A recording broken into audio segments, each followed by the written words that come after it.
आत्मीय भाइयों एवं बहनों, आत्मिक प्रगति के लिए अवलंबन की आवश्यकता।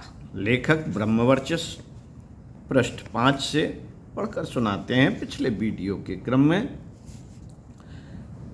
मित्रों, अध्यात्म क्षेत्र में भी वही बात इसी तरह लागू होती है। आत्मिक क्षेत्र की प्रगति भौतिक प्रगति से कम नहीं, अधिक ही अभीष्ट है। आत्मिक प्रगति से ही व्यक्ति को अनगढ़ से सुगढ़ बनने एवं अपने व्यक्तित्व की गरिमा को असाधारण रूप से बढ़ाने का अवसर मिलता है। उसकी जो फलश्रुतियां हैं, अपरिमित उपलब्धियां हैं, उन्हें देखते हुए गुरु का आश्रय लेना हर दृष्टि से अनिवार्य माना जाना चाहिए। भारतीय संस्कृति में ब्रह्मा, विष्णु और महेश की तरह 3 देवता धरती के माने गए हैं। माता, पिता और गुरु की तुलना उन त्रिदेवों से की गई है। माता ब्रह्मा, क्योंकि यह बालक को पेट में रखती है और अपना शरीर काटकर बालक का शरीर बनाकर जन्म देती है। पिता को विष्णु माना गया है, क्योंकि वह बालक के भरण पोषण की शिक्षा, चिकित्सा, विवाह, आजीविका जैसी अनेक आवश्यकताओं की पूर्ति करके उसे समर्थ बनाता है। इस प्रकार पिता विष्णु ठहरता है। गुरु की गरिमा इन दोनों से ऊंची है। माता पिता तो मात्र शरीर का ही सृजन करते हैं और पोषण करते हैं, जबकि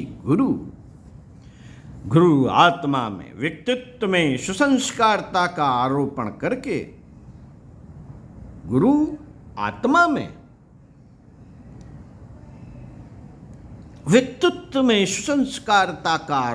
करके उसे इसी जन्म में दूसरा जन्म प्रदान करता है।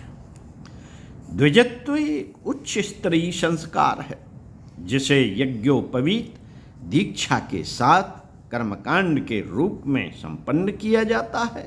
यह प्रतीक पूजा हुई। वस्तुतः इस कृत्य के पीछे गुरु वर्ण की भूमिका ही काम करती है।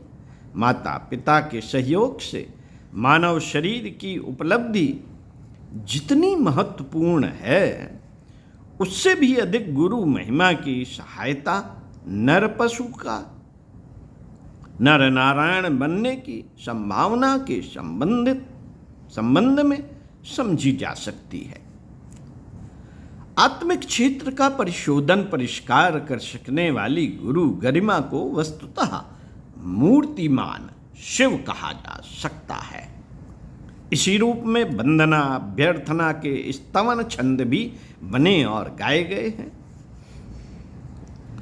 गुरुजनों के सानिध्य अवलंबन से कितने ही सामान्य व्यक्तियों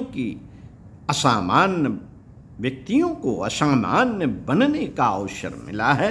बुद्ध के अनुग्रह से हर्षवर्धन, अशोक, आनंद, कुमार जी जैसे कितनों को महानता के उच्च शिखर तक पहुंचाने का सुयोग मिला।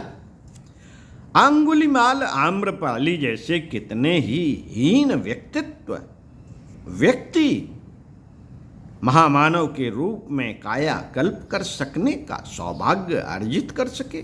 समर्थ गुरु रामदास और शिवाजी की, रामकृष्ण परमहंस और विवेकानंद की आत्मिक घनिष्ठता यदि बन पड़ी न होती, तो यह अनुमान सहज ही लगाया जा सकता है कि दोनों ही पक्ष घाटे में रहते। विशेषतया इन युग्मों से संबंधित शिष्य पक्ष को ही अपेक्षाकृत अधिक घाटे में रहना पड़ता। कल्पना की जा सकती है कि यदि स्वर्गीय राजेंद्र बाबू पटेल, नेहरू, राम गोपालाचार्य, विनोबा आदि की गांधी जी के साथ घनिष्ठता न जुड़ी होती, वे अपना व्यस्त ढर्रा अपनाए रहे होते, तो निश्चय ही दोनों पक्षों को उतना गौरवान्वित होने का अवसर न मिलता जितना कि संभव हो सका। संभव है। उस स्थिति में गांधी जी अपनी तपश्चर्या को दधीच आदि की तरह एकाकी भी चलाते रहते और महानता के उच्च शिखर पर पहुंच जाते, किंतु उनसे संबंधित अगणित व्यक्तियों की स्थिति सर्वथा भिन्न होती। वे कामकाजी लोगों की तरह मात्र अपना निर्वाह ही चलाते, एक छोटे दायरे में ही दिन गुजारते और धनी निर्धन रहकर जिंदगी के दिन पूरा करते। उन्हें यह सौभाग्य न मिल पाता जो गांधी जी की छत्र छाया का आश्रय लेने पर मिल सका। यह श्रेष्ठता के सानिध्य सामीप अवलंबन का ही चमत्कार है कि साधारण व्यक्ति असाधारण बनता देखा जाता है।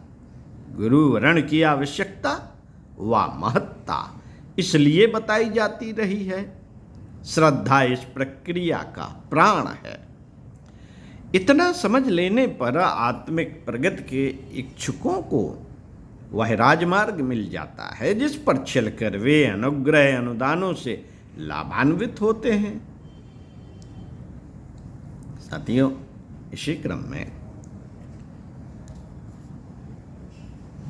आगे पढ़कर सुनाएंगे अगले वीडियो में। समर्थ बनना हो तो समर्थों का आश्रय लें।